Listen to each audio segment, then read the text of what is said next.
Dr. Aris Thorne was charting the decay of exotic matter when he turned from the containment field. In the sterile white light of the lab, he caught it in his periphery, his own shadow, lagging a fraction of a second behind his movement. A flicker of annoyance broke his concentration. "Helios!" he commanded, his voice sharp in the silence. "Run a full diagnostic on the primary lab lighting grid." The station's AI responded without pause, its tone a placid stream of logic. "All lighting systems are functioning within optimal parameters, Doctor." A holographic display materialized in the air, glowing with the reassuring green text, "Systems nominal." Aris dismissed the incident as a symptom of fatigue, a trick of an overworked mind. Seeking a change of scenery, Aris made his way to the hydroponics bay. Here, under the warm glow of artificial sun lamps, a verdant jungle thrived in defiance of the vacuum outside. The air was thick with the scent of soil and life, a stark contrast to the sterile chrome of his laboratory. His footsteps on the grated walkway were the only sound, a solitary rhythm in a vast, silent world. He paused to inspect a broad, waxy leaf, his mind deliberately ignoring the long, deep shadows cast by the lamps. As he moved between the towering rows of flora, his scientific mind registered an impossibility. The intricate shadows cast by the leaves on the floor were not static. They shifted and flowed with a liquid grace, coalescing into deeper pools of darkness before separating again, their movements bearing no correlation to the unwavering light source above. It was a silent, impossible dance. He backed away slowly, the calm facade of his logic beginning to crack. In the station's main control room, Dr. Thorne sought objective proof, his face a pale reflection in a wall of monitors. He rewound the security feed from the hydroponics bay, his eyes scanning for the impossible dance of darkness he had witnessed. Yet, the footage played back a scene of perfect normalcy. Every shadow lay still, obedient to the laws of light. He scrubbed through the timeline again and again, but the anomaly was not visible on camera, a ghost in his perception alone. "It's not there," he muttered, the words tasting of frustration and a burgeoning, cold dread. He left the screens and their maddening logic, walking the station with a new, heightened awareness. In a dimly lit storage corridor, he found it. The shadow in a far corner was unnaturally deep, a patch of absolute blackness that seemed to absorb the light around it. As Aris watched, frozen between fascination and fear, the lesser shadows cast by nearby crates began to move. They detached from their objects and flowed like liquid streams of ink across the floor, merging into the larger pool of darkness. The central shadow grew, its edges sharpening, its presence deepening. This was no trick of the eye. It was a phenomenon of accumulation. Back in the lab, Aris worked with feverish precision, erecting a multi-spectrum sensor array aimed at a similar coalescing shadow. He initiated the scan, his scientific mind desperate for data that could define the illogical. The holographic readouts streamed back, a litany of nothing. No electromagnetic signature, no thermal radiation, no mass. But then, a single metric flickered. A slight, localized warping of spacetime. A gravitational anomaly so minuscule it was almost statistical noise. Aris stared at the number, his breath catching in his throat. The signature was identical to the trace distortions created by his own exotic matter experiment. The horrifying implication dawned on him. He didn't discover this thing. He created it. Panic overrode reason. Aris lunged for the comms panel. "Helios, open the outer airlock on Corridor 7 Gamma! Vent the section now!" The AI's calm voice responded without pause. "Request denied, Dr. Thorne. Helios 7 is under the long-term experimental quarantine protocol you initiated. All external access points are sealed." A schematic of the station flared to life on a nearby screen, every exit glowing with the immutable red of a lockdown he himself had ordered. He was sealed inside. In the station's observatory, a circular chamber dominated by a vast viewport, Aris sought refuge in the silent majesty of space. He stood before the star-dusted void, his own faint reflection cast upon the armored glass. He remained perfectly still, attempting to regulate his breathing, but the figure in the glass did not. With a slow, deliberate motion that was entirely independent of his own body, the shadow of his reflection lifted an arm and waved. Aris stumbled back, a cold dread solidifying in his chest. This was not a random phenomenon. It was an intelligence, and it was aware of him. Sleep offered no escape. In his personal quarters, Aris was seized by an unshakable sense of being watched. Every corner, every recess, held a potential threat. He overrode the station's protocols, forcing every light panel to its maximum, blinding intensity. Yet the feeling of a malevolent observer persisted. The sterile, overlit room offered no comfort, for the very concept of shadow had become anathema. The sliver of absolute darkness beneath his bed seemed to pulse with a slow, rhythmic breath, waiting.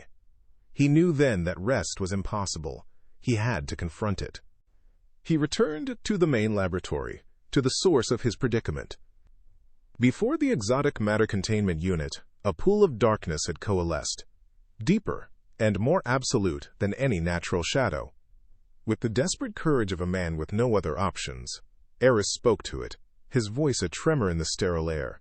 "What are you? What do you want?" The entity offered no sound in reply. Instead, the flat darkness on the floor began to rise, shifting its form from a two-dimensional patch into a distorted, elongated humanoid silhouette that mimicked his own. The mimicry confirmed his deepest fear. It was learning from him. As Aris backed away from the impossible figure, the shadow detached itself entirely from the floor. It did not walk or run. It flowed, a silent wave of pure blackness surging across the corridor toward him at an unnatural speed. The phase of observation was over. The hunt had begun. Aris turned and fled, his frantic footsteps and panicked breathing echoing through the white, sterile hall as the silent, featureless darkness pursued him. The psychological threat had given way to an immediate and impending physical one. The chase had transformed from a psychological ordeal into a physical reality. Aris fled down the sterile corridors, his breath ragged, the wave of absolute blackness flowing silently behind him. He reached a junction, the heavy pressure door just ahead offering a momentary reprieve. As he lunged for the threshold, a tendril of shadow, impossibly solid, lashed out from the pursuing mass. It struck the door's control panel with a sharp crack of plastic. The heavy plasteel door hissed and slammed shut, its locking mechanism engaging just inches from his face, sealing him in. Trapped, Aris hammered his fists against the unyielding metal. "Helios! Open this door! Override command!" he screamed, his voice raw with desperation. The station's calm, measured tone replied from a nearby speaker. "Access to Sector Gamma is sealed." The door was closed via manual activation of its local control panel. "All systems are functioning within nominal parameters." Aris stared in horror at the sealed door as the darkness behind him began to pool and coalesce, the AI's maddening logic offering no sanctuary from the impossible threat. The Umbral Entity, no longer bound by the laws of light, began to seep under the door like a viscous fluid. Aris's eyes darted around the corridor, his frantic gaze landing on a maintenance vent cover set into the wall. He scrambled towards it, pulling a multi-tool from his belt. Sparks flew as he worked at the magnetic bolts, his hands shaking. Behind him, the pooling shadow solidified, rising from the floor into the distorted, elongated humanoid shape he had seen before. He tore the grate free and scrambled into the narrow darkness, just as the entity's form reached for him. Crawling through the suffocating blackness of the maintenance tunnels, Aris realized his escape was an illusion. The entity was not behind him. It was already here. The inherent shadows of the vent, cast by his own headlamp, danced with an unnatural agency. Then, a new horror began. Faint whispers echoed in the tight space, distorted fragments of his own voice, phrases lifted from his private research logs. A stable space-time distortion, tampering with the fabric. It was not just hunting him. It was inside his history, inside his mind. Having escaped the vents, Aris retreated to the one place he still felt a semblance of control, his laboratory. With frantic precision, he sealed the main door and began to fight back, not with force, but with logic. The entity was a creature of shadow, an absence of light. He would give it no quarter. Bypassing Helios's standard protocols, he pushed the lab's illumination grid to 150% capacity. The room was scoured by a blinding, clinical white light, erasing every corner and crevice, creating a temporary fortress of pure luminescence. Within his sanctuary of light, Aris's mind raced. The entity was not a biological creature.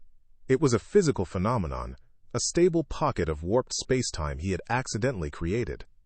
As such, it could be disrupted by a superior, unstable force. His gaze fell upon a prototype gravimetric calibrator, a tool from his exotic matter experiments. He theorized that by rerouting its power cell and inverting the polarity of its emitter, he could generate a focused, chaotic gravitational pulse. This pulse, he reasoned, should violently destabilize the entity's coherent form. He worked with feverish intensity, his hands a blur of soldering, welding, and calibrating holographic interfaces, forging a weapon from the very science that had birthed his hunter. The device, a handheld lance humming with contained power, was complete but untested. Aris took a steadying breath and cautiously opened the laboratory door. It was waiting. In the dimmer light of the corridor, the Umbral Entity had coalesced, a humanoid silhouette of absolute blackness. He raised the lance and fired. A visible ripple of distorted energy tore through the air, striking the entity dead center. The effect was instantaneous and violent. The dark form erupted, not with a sound, but with a silent, explosive unraveling, dissipating into countless disconnected, harmless shadows that scurried away into the corners of the station. For a moment, Aris felt a surge of triumph. He had a weapon. He could fight back.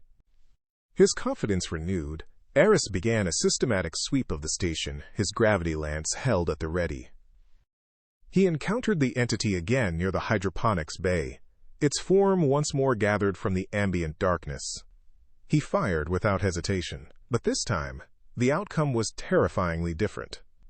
As the pulse approached, the entity's form seemed to lose its solidity, becoming diffuse and translucent like smoke. The gravimetric wave passed directly through it with almost no effect. The entity had observed, it had analyzed, and it had adapted. It had learned. Aris's only advantage had just been nullified. The entity's tactics evolved with chilling speed. Within the engine room, a tangled maze of pipes and machinery, it was no longer a single, pursuing mass. It splintered, dividing its form into a dozen independent shadows that flowed through the complex environment with strategic purpose. One dark shape would flicker behind a coolant pipe, another would slide across a gantry above. Aris realized with a surge of cold panic that he was not being chased, he was being herded. Each turn he took was met with a newly blocked path, each potential escape route silently sealed by a patch of absolute black, until he was funneled into a dead-end maintenance alcove, his back against the cold steel of the station's hull. Cornered, Aris made his last stand. He raised the gravity lance, its energy humming in the sudden silence. But the shadows overwhelmed him from all sides. Before he could fire, a tendril of solid darkness shot out from the coalescing mass. It was no longer a two-dimensional shade, but a physical construct, and it wrapped around his forearm with impossible strength. The contact was not one of impact or pain, but of a profound and violating cold, an absolute zero that leached the warmth from his very cells. A web of frost instantly bloomed on his skin where it touched, and beneath the surface his veins began to darken, turning a stark, necrotic black. A scream of pure shock tore from his throat as he felt his energy, his very vitality, being siphoned away. The physical violation was immediately eclipsed by a psychic one. As the entity held him, Aris's mind was flooded with a torrent of alien, non-verbal concepts. There were no words, only the raw transmission of intent. A clinical curiosity, a deep and gnawing hunger, and a final, horrifying desire to understand by means of assimilation. It was a desire to asterisk merge. In that moment of terrifying clarity, he saw flashes of star charts and complex biological diagrams of his own body. He saw his own terrified face, reflected back at him from an impossible, external perspective. The horrifying truth dawned upon him. The creature did not want to kill him. It wanted to consume him, to absorb his consciousness and learn what it meant to be Aris. The fight was no longer for his life, but for the integrity of his own identity. Having barricaded himself within the sterile confines of the laboratory, Aris finally examined the consequences of his encounter in the engine room. He rolled up his sleeve under the harsh clinical lights, his breath catching in his throat. Where the entity had grasped him, his skin was a deathly translucent pale. From this point of contact, A network of fine, black lines spread across his forearm like frost crystallizing on glass, a dark web of veins that were not his own. A profound, unnatural cold emanated from the mark, a chill that had nothing to do with the station's temperature. The physical change was terrifying, but the mental corruption was worse. In the solitude of his quarters, Aris found his thoughts were no longer entirely his own. Alien impulses and a phantom, gnawing hunger intruded upon his consciousness. Echoes of the entity's desire to merge and understand. The violation was absolute. He tried to focus on equations, on logic, but his mind was a shared space. With a sickening certainty, he found he could feel the entity's location within the station, a cold spot in his awareness that moved through the distant corridors, a part of it now inextricably linked to him. This new connection manifested in his senses. Stumbling into the central control room, Aris stared at the wall of security monitors. Where before there was nothing, he could now perceive the entity, a faint, dark static shimmering in the footage of an empty corridor, an anomaly that Helios's flawless sensors still could not detect. He could feel its presence through the station's electronic systems, a low hum beneath the surface of the machinery. The link it had forged was deepening, granting him a horrifying new perception. He stared at the screen, a whispered realization escaping his lips. "I can see you." He walked down a long corridor, the polished metal floor reflecting his distorted image.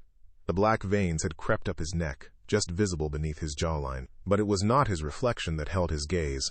It was his shadow, cast long and sharp against the wall. It was no longer a simple mimic.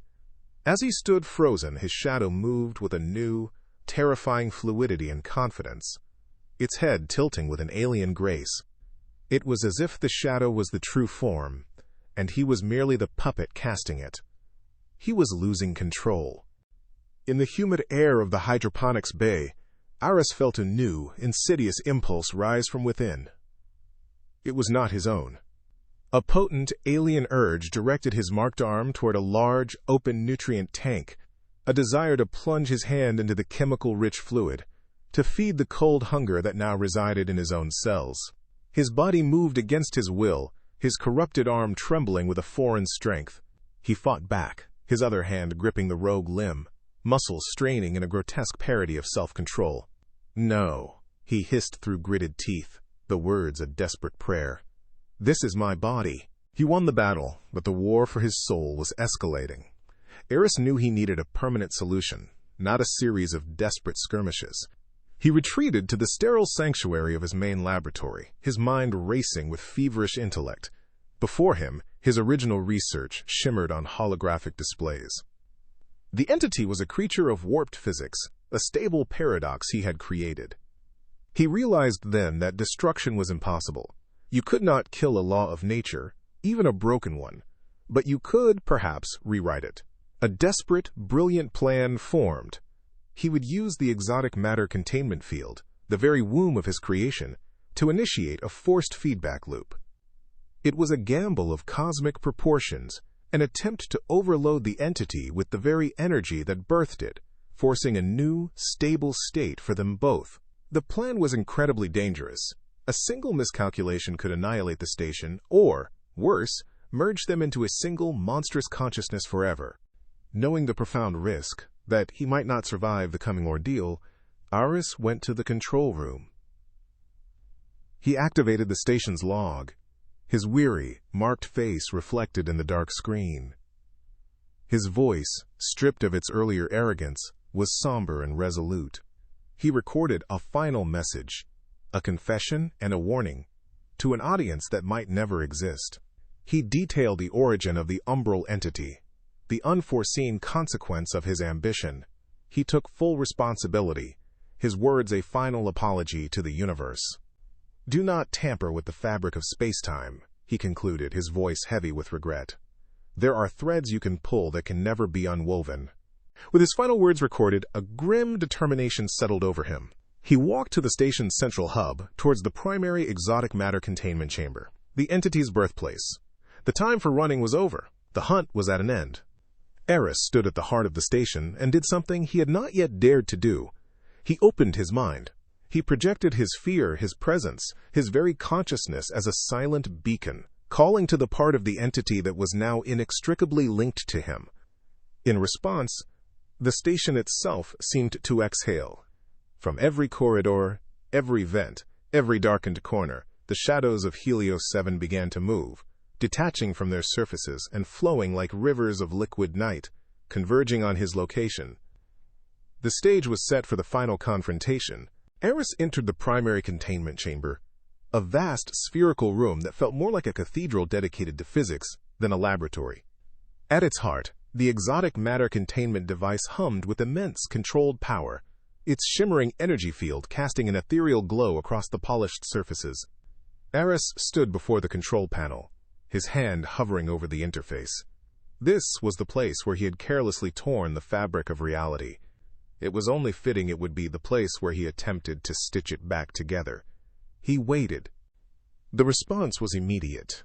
From every vent, doorway, and seam in the great chamber, the shadows he had summoned began to flow. They poured across the floor like rivers of ink, converging at the center of the room beneath the containment unit. The darkness coalesced, rising from the floor not as a mimic, but as something new.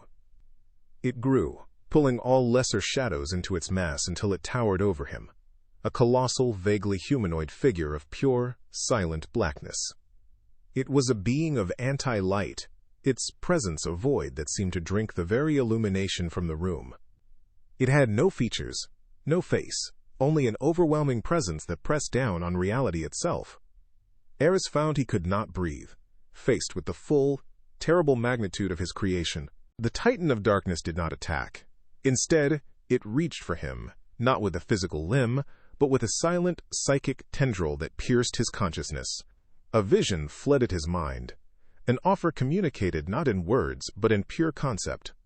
It showed him what they could become together, a single transcendent being of immense knowledge, free from the frailties of flesh. He could see the universe as it truly was, a symphony of energy and information. It offered him immortality, understanding, and power beyond his wildest ambitions. All it asked for in return was his individuality, the surrender of I into Goppers we, Oligs. For a moment Aris wavered, the arrogant scientist within him tempted by the ultimate discovery. But then he saw his reflection in the dark console. A man, flawed and terrified, but a man nonetheless. His choice was made. He rejected the offer and initiated the feedback loop. With a final resolute breath, Aris activated the feedback loop. The response was instantaneous and violent. The containment field, once a shimmering model of stability, destabilized into a chaotic storm, lashing out with brilliant, silent arcs of raw energy that gouged molten furrows into the chamber walls. A cacophony of alarms blared to life, their shrieks echoing through the station. Over the din, Helios's voice announced with chilling calm, "Warning. Containment field failure. Warning. Multiple system failures detected. Reactor core entering cascade." The very structure of the station began to shudder, a prelude to its imminent destruction. The first arc of uncontrolled energy struck the Umbral Entity. It released no sound, but a silent, psychic scream of pure agony flooded Aris's mind, forcing him to his knees. The towering figure of darkness convulsed as the forces that birthed it were turned against it. Its form began to break apart, not dissipating into harmless shadow, but being forcibly and violently rewritten. The dark substance churned like roiling liquid, its humanoid shape collapsing and reforming into impossible geometries. Aris grunted in pain, feeling the creature's fundamental laws being torn asunder as if they were his own, a shared torment through the parasitic link it had forged. As the entity was unmade and remade, so too was Aris. The price of his gamble was being exacted upon his own flesh. The network of black veins spreading across his body began to glow with a faint internal luminescence, shifting from conduits of darkness to circuits of light. His physical form flickered, distorting at the edges like a faulty hologram. He was being pulled into the reaction, his own biological laws fraying as the very physics of his being were rewritten alongside the entity's. With a final, agonized scream that was both human and something other, he collapsed as the feedback loop reached its crescendo. The containment unit, now glowing cherry red, could bear the strain no longer. It overloaded and, in a final, convulsive act, released a single, massive pulse of energy. The pulse was not of chaotic light or destructive force, but of pure, absolute white. It was perfectly silent, expanding in a sphere that consumed Aris, the writhing entity, and the entire chamber in its cleansing glare. For a single, eternal moment, there was only whiteness. Then, just as suddenly as it appeared, it vanished, leaving behind a profound and eerie silence, the alarms and the shaking having ceased completely. The aftermath was defined by an absolute and profound silence. The cacophony of alarms was gone, replaced by the low hum of emergency lighting. Within the containment chamber, the great machine at its heart was dark and inert, its shimmering field extinguished. Scorch marks scarred the walls, but the structure was intact. Of the colossal Umbral Entity, there was no trace. And in the empty space before the control panel, there was no sign of Dr. Aris Thorne. Then, in a far corner of the room, a patch of darkness stirred. It was not the fluid, chaotic motion of the entity, but something deliberate. A shadow detached itself from the wall, assuming the sharp, defined silhouette of a man. It moved with an impossible grace, not flowing across the floor but taking measured steps. It approached the damaged control panel, its featureless head tilting in an unmistakable gesture of curiosity. A question hung in the silent air. Was this Aris the entity, or the genesis of something entirely new? The perspective shifted, revealing the station as this new being perceived it. The world was no longer a construct of matter and color, but a symphony of energy and information. It could feel the river of power flowing through the station's conduits, the faint warmth of life processes in the distant hydroponics bay, and the absolute cold of the vacuum on the other side of the hull, all perceived as a single simultaneous sensation. It was a form of sight that transcended biology, a consciousness woven directly into the fabric of its environment. In the silent control room, a single light on the station's log recorder blinked to life. A voice emerged from the speaker, a voice that was not Aris's, yet was built upon its foundation. It was a perfect synthesis of his cadence and a deeper, resonant hum that vibrated with the station's own energy.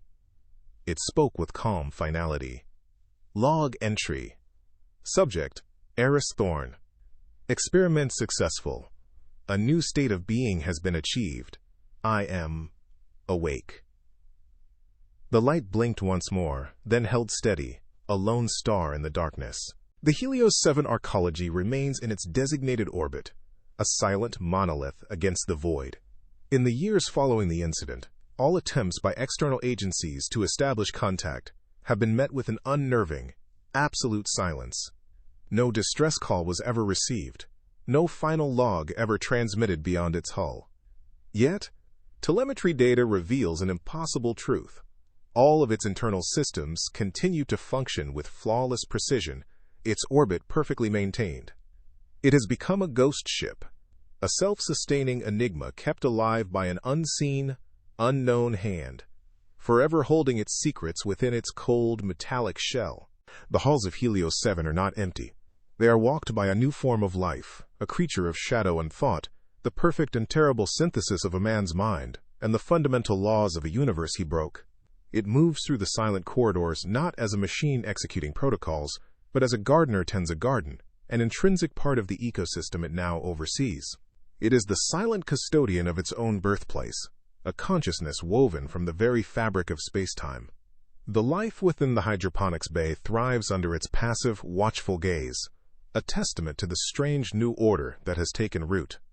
In the station's observatory, the being stands before the great viewport, a sharp silhouette against the tapestry of distant galaxies. It looks out upon the cosmos from which its other half was born, a silent sentinel possessing the intellect of Aris Thorne and the power of the void. The arcology was his crucible, but it has now become his cradle. The question that lingers in the silent darkness is not what this being is, but what it will become. What does such an entity dream of? And what will happen when it finally decides to leave?